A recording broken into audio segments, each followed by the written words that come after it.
ফেসবুকে দেখা যাচ্ছে যে আবু তোহা মোহাম্মদ আদনান এবং ডক্টর মুহসর বিন মুহসিন হাফিজাহুল্লাহ এই দুজনকে নিয়ে বিতর্ক।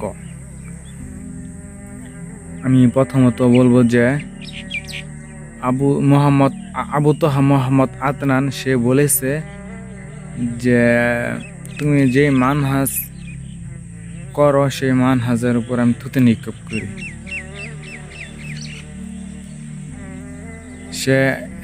সে বলতেছে যে আমি কিন্তু কারো কোনো আকিদার নাম উল্লেখ করে বলি নাই। কত বড় মৃত্যু! প্রথম সে বলেছে যে কিছু গুমটাওলা শায়েক আছে, তারা যে মানহাজ করে সে মানহাজের উপর থুতু নিক্ষেপ করি। নাউজুবিল্লাহ। এখন আবার দেখা যাচ্ছে যে সে বলতেছে তোমরা কিভাবে বসতে চাও, বাস করতে চাচ্ছে, এবং বাস যদি না করে তাহলে মারামারি করতে চাচ্ছে। যে ফাইট করতে চাও তাহলে আমাদের সাথে ফাইট করো। কত বড় বদমাইশ এই বদমাইশ বলবো না, সরি, আবু তোহা মোহাম্মদ আদনান। আমি বলতে চাচ্ছি যে এভাবে কথা বলাগুলো ঠিক না। আপনাকে যে যারা বুকে টেনে নিয়েছে এই আলেমগুলোই কিন্তু আপনাকে দেখতে পারতো না, আপনাকে দেখতে পারতো না। এখন তাদের দল নিয়ে যে আপনি কথাগুলো বলতেছেন, আপনার কথাগুলো কোনো প্রমাণ ভিত্তিক নাই। আপনি অনেক কথা বলে ফেলছেন আহলে হাদিসদেরকে।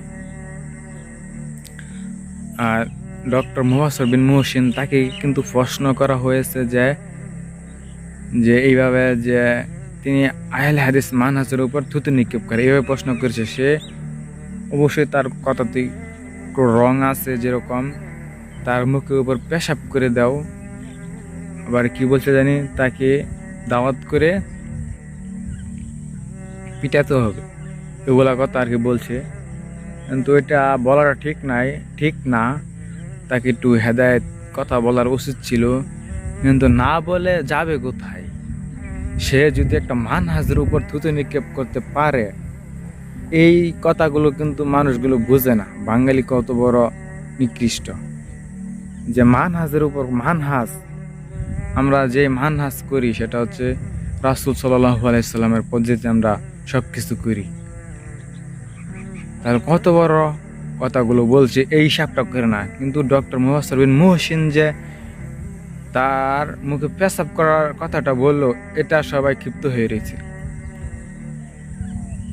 কিন্তু একজন লোক যে মানহাজের উপর এইভাবে কথা বলতে পারে, সেটার কিন্তু প্রতিবাদ করতে কেউ পারে না। কিন্তু আগে কিন্তু আবু তোহা মোহাম্মদ আদনানি বলছে। আবু তোহা মোহাম্মদ আদনানি কিন্তু আগে বলছে, কিন্তু তার কথা কেউ না ধরে কিন্তু ডক্টর মুহসর বিন মুহসিনের উপর সবাই আক্রমণ করে কথা বলতেছে। ব্যক্তির উপর প্রস্তাব করা যায়,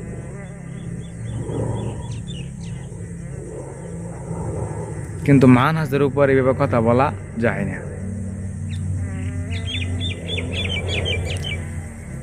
আর অবশ্যই কিন্তু সবকিছু বাদ দিলাম, কিন্তু ডক্টর মুহসর বিন মুহসিন এভাবে কথা বলার ঠিক না, ঠিক হয় নাই।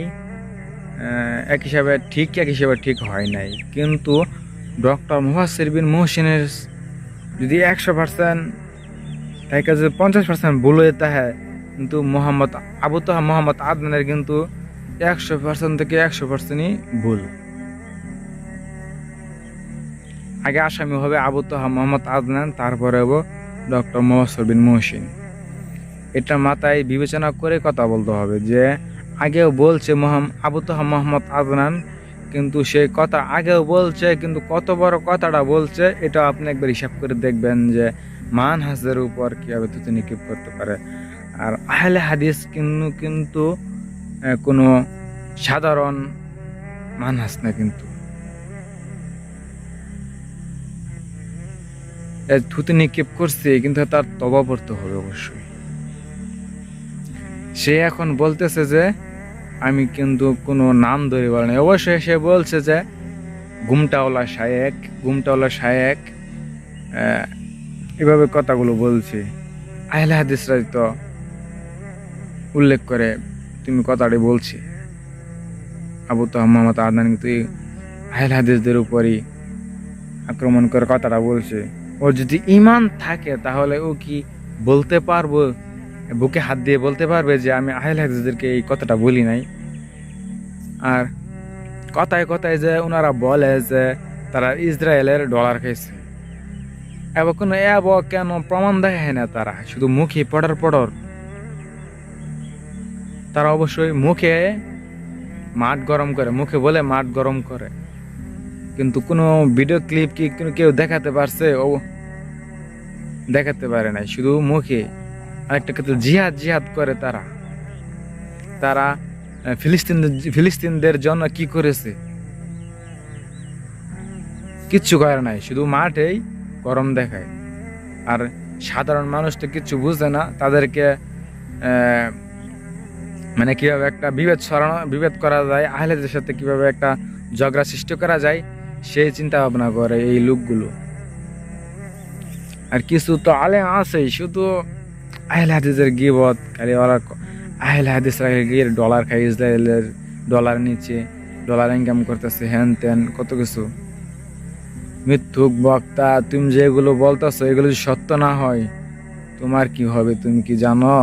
মিথ্যুক বক্তা, তুমি হাদিস কুরআন দিয়ে কথা বলতে পারো না, তুমি সাধারণ জর্দার বিষয়েই কথা বলতে পারো না, সাধারণ জর্দার বিষয়ে তোমরা কথা বলতে পারো না, তোমরা কি রকম আলেম? আবু তাহের মোহাম্মদ আদনান তিনি জান্নাতের গ্যারান্টি পায়, কিন্তু জর্দার সাথে বসে থাকে, আলেমরা জর্দা খায়, সেখানে মাথা নত করে বসে আছে। আমি ভিডিও ক্লিপ দেখছি, কিন্তু তখন সে জর্দার গ্যারান্টি পায় না। কিরকম তার আলা, একবার চিন্তা করে দেখেন।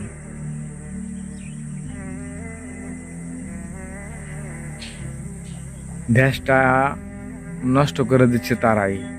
এই আহলে হাদিসদের কারণেই কিন্তু তারা ঠিক মতন ব্যবসা করতে পারতেছে না। আপনারা খেয়াল করে দেখবেন, আহলে হাদিসদের কারণেই কিন্তু এখন কিছু শুরুকর বক্তা কিছু কমছে বলতে এখন খুব হিসাব করে কথা বলে, আগের মতো কিচ্ছা কাহিনী বলতে পারে না, কারণ আহলে হাদিসদের কারণেই। অবশ্যই আপনাদের মতামত কমেন্ট করে জানাবেন আবু তাহের মোহাম্মদ আদনানের ব্যাপারে। আবু তাহের মোহাম্মদ আদনান কিন্তু উঠছে আহলে হাদিসদেরকে নিয়ে, আহলে হাদিস পরিচয় দিয়ে কিন্তু সে উঠছে। আর সে এখন আপনি যে কোনো দেখবেন লোক যদি ভাইরাল হতে চায়, দেখবেন আহলে হাদিসদেরকে ব্যবহার করে। যেমন শায়েখ আব্দুর রাজ্জাক বিন ইউসুফকে নিয়ে যদি কেউ কোনো কথা বলে, আহলে হাদিস শায়েখ আব্দুর রাজ্জাক বিন ইউসুফকে যদি গালাগালি করে, সেই ভাইরাল হয়ে গেছে। আহলে হাদিসদেরকে গালাগালি করে, হ্যান ত্যান বকর সকর এগুলো করেই দেখবেন অনেক লোকে ভাইরাল হয়েছে। আবু তাহের মোহাম্মদ আদনান সে এই কাজটা করেছে যে ভাইরাল হওয়ার জন্য, আবারই ভাইরাল হওয়ার জন্য। আর যেহেতুতেই আমার কথাগুলো যদি কোনো ভুল ত্রুটিও হয়ে থাকে অবশ্যই মাফ করে দিবেন। আর অবশ্যই যারা আহলে সুন্নাত আছে, হকের উপর আছে, তাদেরকে আমি অবশ্যই সাপোর্ট করি। আসসালামু আলাইকুম ওয়া রাহমাতুল্লাহি ওয়া বারাকাতুহু।